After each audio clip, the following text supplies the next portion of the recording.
it was only me that could take the photographs. Because I, again, believed that Avebury called to me across time and wanted a woman to discover something feminine. And that's what I truly believe. But it was amazing because you're by two big stones called the Cove Stones. The Cove Stones, called so by William Stukely, one of them is the biggest in Great Britain in weight. It weighs over 120 tons, for example. But this is what I saw.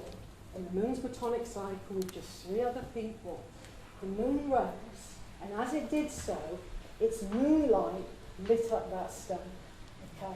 Like it was silver, dripping in silver, because it was a very clear night. And that's the kind of Neolithic drama. But in the summer of that year, and guess who's going to be leading a tour for the next one? Me, because I discovered it. But that's not the best one. And I'm going to be taking a tour to what I feel is the best one. And again, a woman discovered at Callanish, Margaret Curtis. She's recently died. I had the great fortune of working with Margaret on the last moon's metonic cycle of the most southerly. At Avebury, the moon's at its most northerly. It's not going to get any more north. In Callanish, on the western, Outer Hebrides rather, she's low. And you've got a mountain range in the shape of a goddess with boobs and belly and everything. Yeah, she's gorgeous. She's the sleeping beauty. And the moon does a dance. And it will come like this, touching every single contour, dipping in and out. Now imagine, I'm at the centre of Callanish. Yeah. And there's a hill, slight hill behind me, but at the centre of a Celtic cross stone circle, and I'm doing this. Yeah. And I'm stood like this. I'm in the moon. The moon is round me. And it's so low and so honeycombed, it looks like honey. Yeah. And you're stood like that. But Margaret, she knew the drama of place. And what she calculated, and I find this fascinating, if that's not good enough, yeah, can it get any better? Yes. Because what happens, the atmospherics are so low, with the moon being at that angle, the shadow of me comes out. And if I do this, I touch the end of the avenue and all the participants, and bang, it goes jet black. The moon sinks really quickly. That's Neolithic drama at its finest. Okay, and so I'm there in 2006 with Busty and John, and our friend John was half paralytic. What time is happening? We've got another hour yet, John. And he was like staggering away like this. It was absolutely hilarious.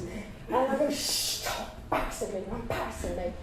And anyway, they're all doing the drum. And there's not many people there. And the moon was moving like this, up and down Callanish. It went to like that. Margaret was going to be the queen there. And then the cloud came. And then it all went wrong. But it's coming, okay? Yes. And I don't know if you've heard of this phrase. It's the longest night of the moon. Have you heard that? The longest night of the moon. And that is coming, okay? And it's a time when, if you really want to tune into Gaia, then if you want to tune into the power of yourself, that's our window. And that's our window to change our brothers and sisters that aren't switched on to this, yeah? So we have work to do, okay? So when we go to these places by working with the energies of the moon cycle, we can truly activate the site as well. And like I say, you know, that was all down to one woman called Margaret Curtis, who just looked at Callanish and said, it whispered to me across time. Yeah. And these places truly do. So I'm going to show you now, we're going to come back to Avebury. I'm going to take you to the sanctuary, okay? And the sanctuary is just off the A4, about 1.5 miles away. Has anyone seen the sanctuary? Yeah, a lot of us. And guess who found the sanctuary? Does anybody know who found the sanctuary? No. Maud Cunnington, the first feminist archaeologist, Maud Cunnington, with a big 1920s hat on, all of her jewellery, her brooch, and her long flowing skirt. And Maud used to dig like that. But she did listen to William Stukeley, because William Stukeley said, if you stand at the tail of his serpent temple, you will see the sanctuary. And so Maud thought, oh, I'll just do that. And suddenly, because it was a field, don't forget, can't see anything. And Maud found it, okay? So she found it. But in 1724, it was being smashed to pieces, like our temple of Venus. The late archdruid here, Terry Dobney, God love him, notice the colour of the Avebury stones. Avebury here is kind of silver, yeah? The Faulkner Circle, which hardly anybody knows about, there's one stone left, opposite the West Kennet Avenue, is red. And the sanctuary was blue, red, white and blue, of our colour flag fame. So that's what Terry discovered about the sanctuary. And here's an aerial shot of it, because dearest Maud, what Maud did was she put concrete markers where the stones were, and kind of oblong, kind of tubular markers where the temple that looks like Stonehenge, linteled wooden temple, was in the middle of that, on a hill. You'd see it for miles, the sanctuary. And Terry, that I told you about, I'm sure he wouldn't mind me saying this, but he was a bear type of guy. You know, he was a big guy, wasn't he? And I love Terry to pieces. He really was. He was at the centre of the sanctuary at Samhain, October the 31st, thinking about the ancestors, people that had recently died, and, you know, that type of thing. And he was with 12 others. They had a coven number of 13. And then Terry, and he was not known for lying. He was a down-to-earth guy. And he said, Maria, I don't know what forces were there, but I levitated that far off the ground. And I went, geez, Terry, that must have been a force to get you off the ground. Wow. And then I started explaining the energies to him. You've got a geospiral there, you've got Mary and Michael, you've got numerous ley lines, and fissure systems, cracks in the chalk that give off energy. Anyway, there's something special if you spend a very short time at the sanctuary that is really quite healing, but you know you shouldn't spend too much time there. And again, with Rodney and Busty and many others, what we did is we measured the radiation levels at the center to the outside, and you get peaks of gamma radiation inexplicably occurring in the sanctuary, which little bouts of, you know, it's like radiotherapy, if you will, is quite healing, but obviously long-term exposure isn't. I don't know how much time I've got. Is anyone keep?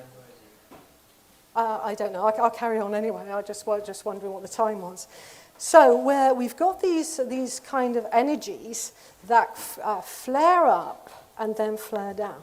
Okay. Now, John Michel, who was the godfather of geomancy, said there's guardians. And in Druidery, we have a saying, you contact the ancestors, the guardian, and the spirit of place.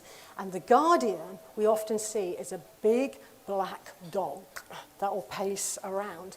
And even to the Aboriginal people of Australia, for example, they call that boss dog. Yeah, you don't mess with boss dog. 40? 40, okay.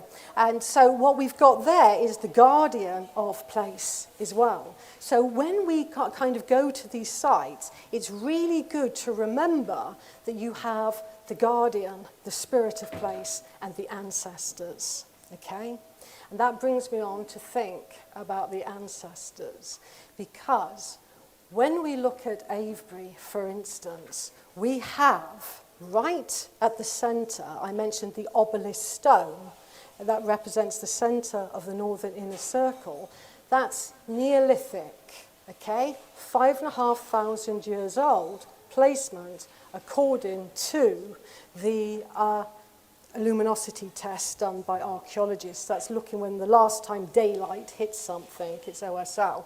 So that's where it is. It's the first feature. And at the same time, you've got the centre of the southern...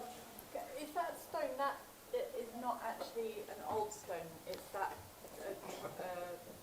pyramid kind of shape. That's right, that's a really good point. At Avebury, Keeler, where he found a stone hole in the chalk bedrock, he placed a concrete plinth to mark the position of where a former stone stood. So that's right, it's the, yeah. Next to the house. Yeah, so it's a concrete marker stone at this moment, and it was the biggest stone, 21 feet tall by 9 feet wide.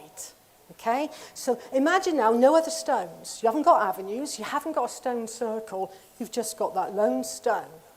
Then if you cross the road, you have the cove stones, massive stone, with a partner by it, which originally had another stone opposite. They're called the centre of the northern inner circle. So that's phase one. So there was nothing else, okay? So that's what the Neolithic people put up, okay? Now, I discovered in 2015 the Neolithic people had elongated skulls, okay? And they had skulls like this, very long, with narrow faces. So if you imagine that, if you imagine that, so that's how narrow their faces are. And they were very small. They were only 4'9" to 5 feet, because I measured all of the femur bone. Once you have a femur bone, you can get the estimated height. So they weren't all giants, like that's fashionable at the moment, to say everything was a giant. That they certainly weren't.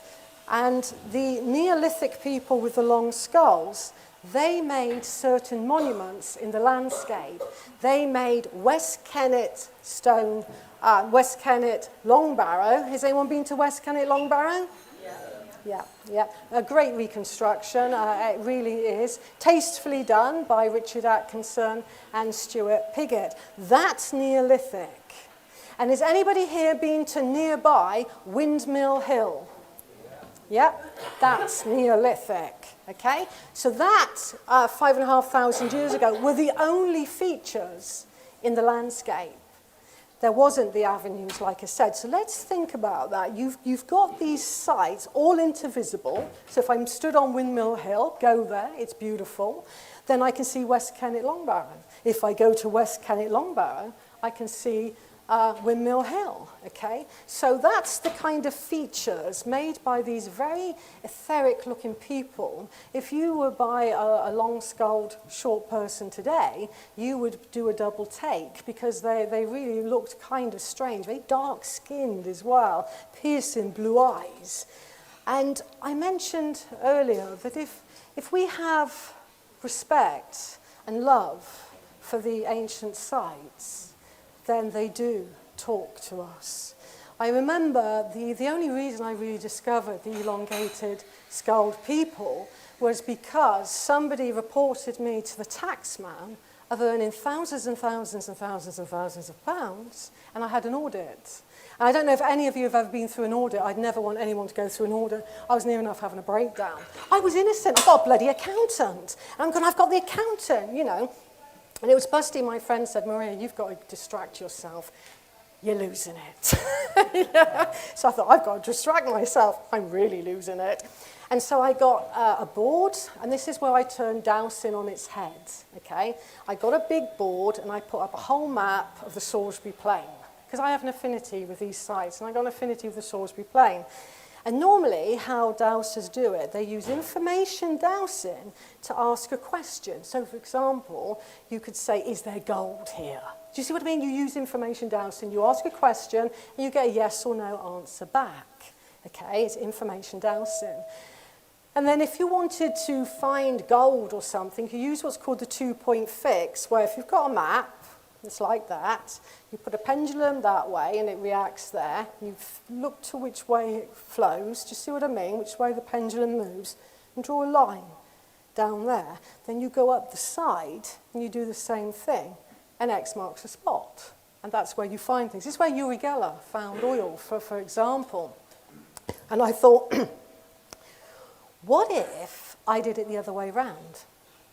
What if I asked the landscape, show me what you want to find, okay? Yeah, show me.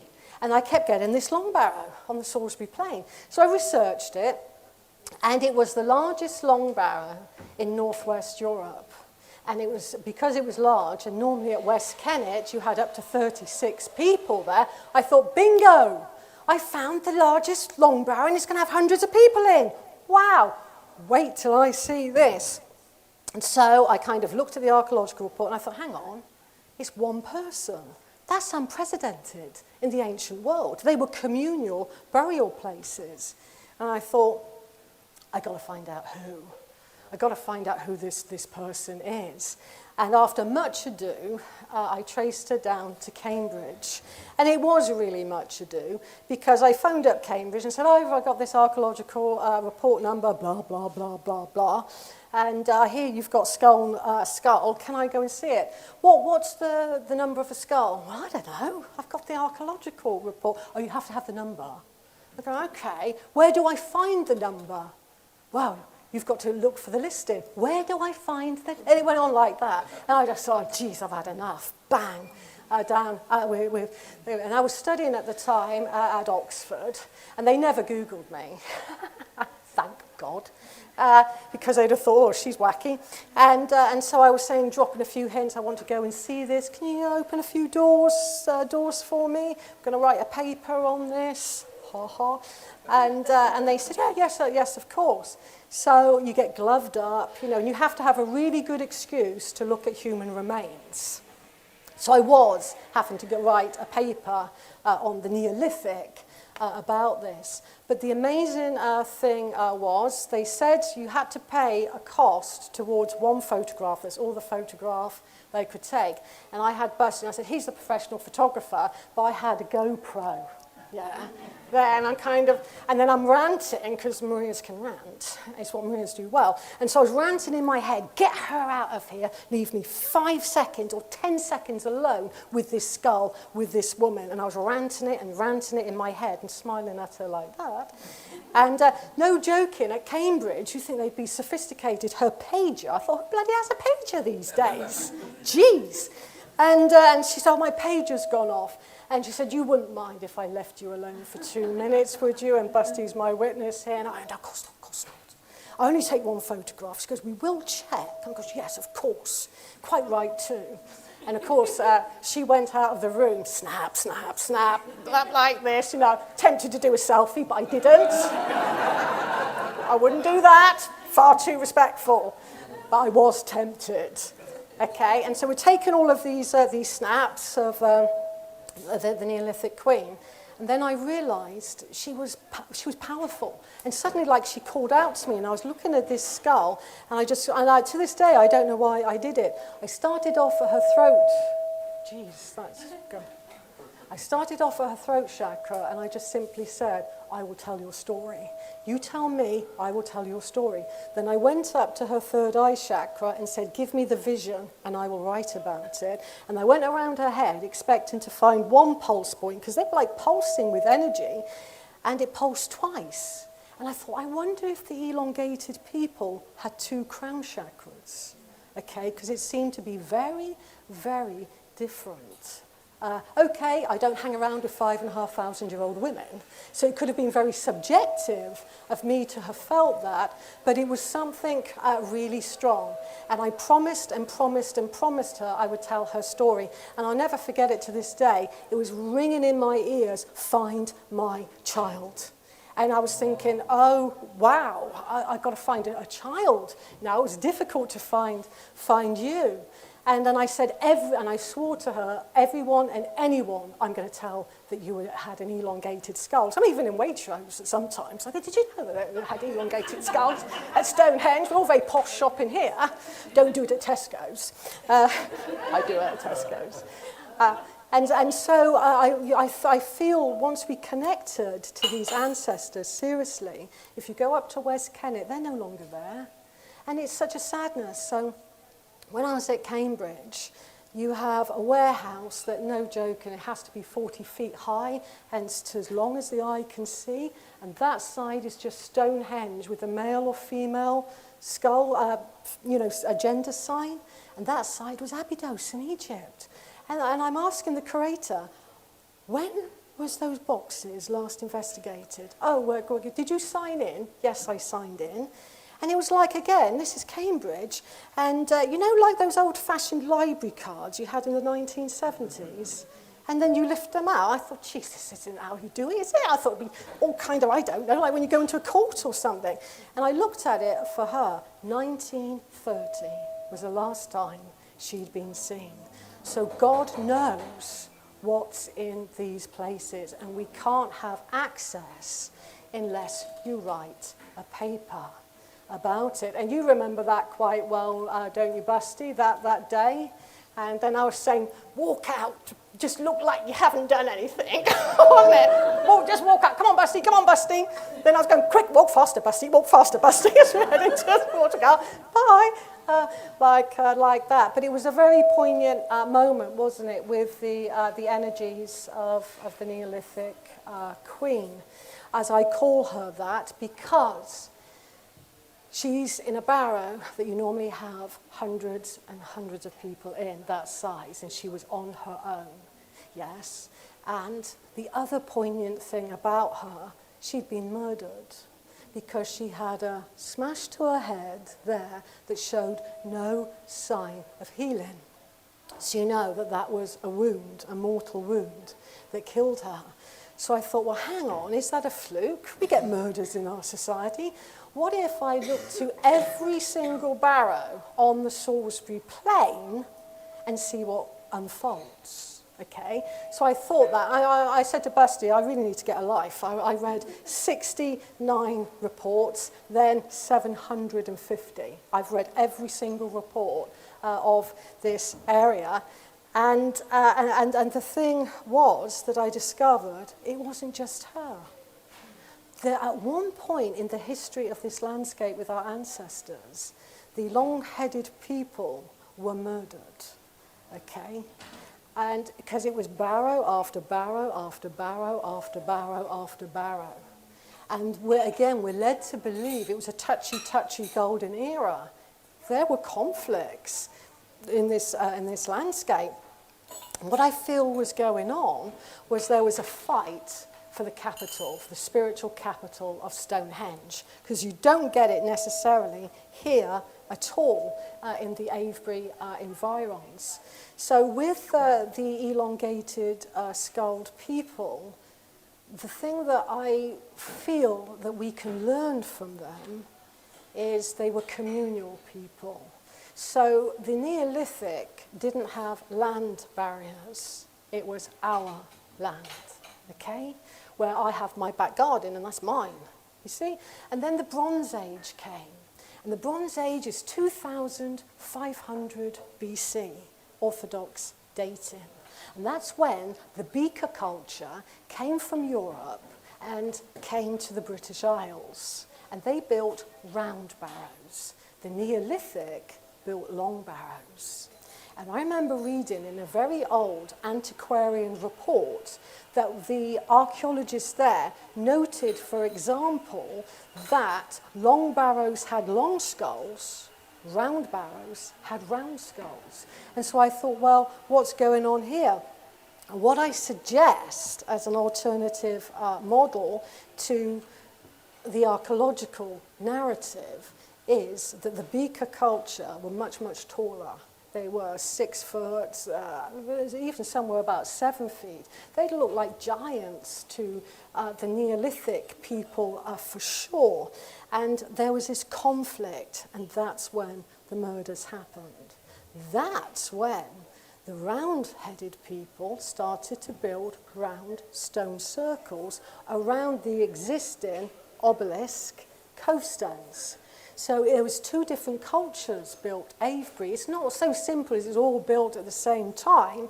So there was these round circles built by the round-skulled people. That was 500 years after the first phase.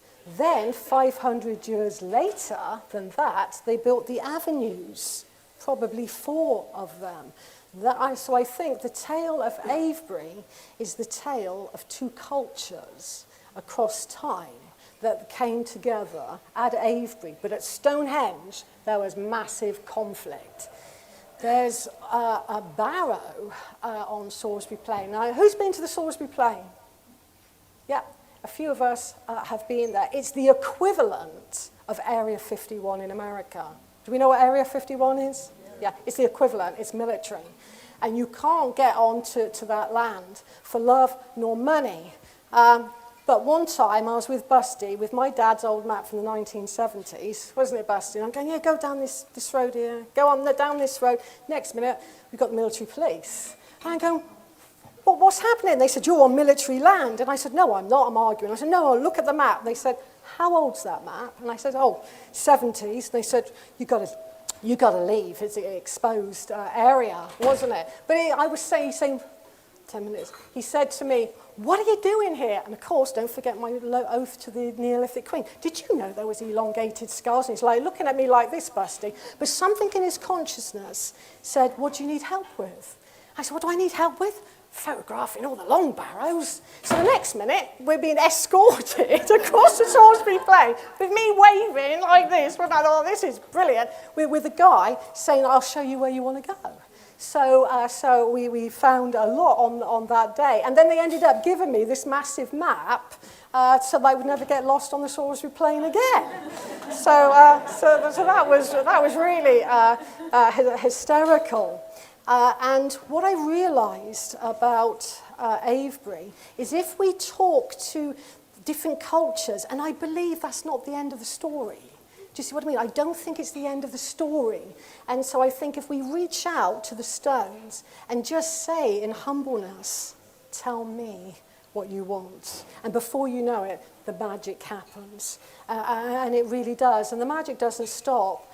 It really, really doesn't, because through another avenue of research and luck, I found what I call the King of Avebury. Because when we go to Egypt, which I've been to Egypt loads of times, we know what Nefertiti looks like, don't we? We know what Akhenaten looks like.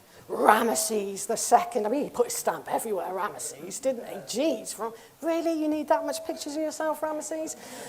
Yes. And we know what they look like, but who knows what these people look like? Do you see what I mean? So I've really investigated how they worked with the earth. And for my forthcoming book and film, I'm having a film coming out, The Secret History of Stonehenge, supported by the American audiences. So God love America. Not Trump, not Biden. Don't like any of them. I don't like any of them. But they're going to be supporting, because we believe that we have a different narrative. Because when it comes to Stonehenge, not necessarily Avebury, Rich Guy helped restore it. At Stonehenge, the first people that started to restore it were military men. Yeah, military men. And if it didn't fit William Stukeley's model of Stonehenge, what are we going to do? Oh, we'll bury it. Yeah, we'll bury it. Oh, it didn't exist. This is what Stonehenge looks like. So what I've done is I've got all of the buried stones and said, what if we raise it anew? What would Stonehenge look like then? And it looks completely different to how we've been spoon-fed. And the other thing I've done in The Secret History of Stonehenge, which not a lot of people know, that in the 1950s and 40s and 30s, there were queues of people by one stone. In fact, the queue went on often for half a mile. What were they queuing for? They were told that one particular stone produced water. In the driest of days, they would produce water. And so people started washing eczema and, slightly tapping it on their tongues to drink. And they got healed. And it became known as a cure-all stone. So do you know what English Heritage then, the Ministry of Works, did? Can't have a healing stone at Stonehenge. They blocked it up with concrete and plastic. And if you look on, that's just the whole of the trilithons was healing. And that's the long lost truth of Stonehenge. And so I'm trying to retell the stories of stone circles and ancient sites through the eyes of my ancestors. You've been a fantastic audience. Thank you.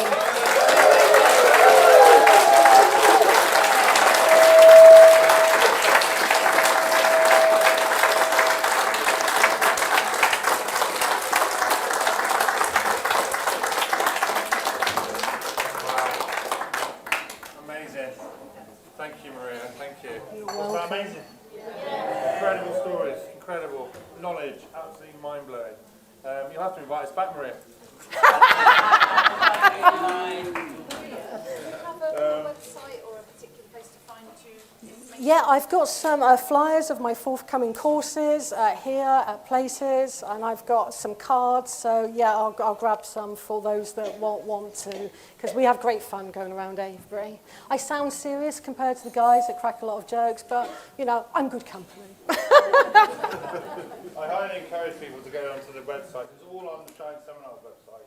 Has anybody not been to the Shine Seminars website? Well, that's good. That's good. It's all the information's on there, and I highly encourage people.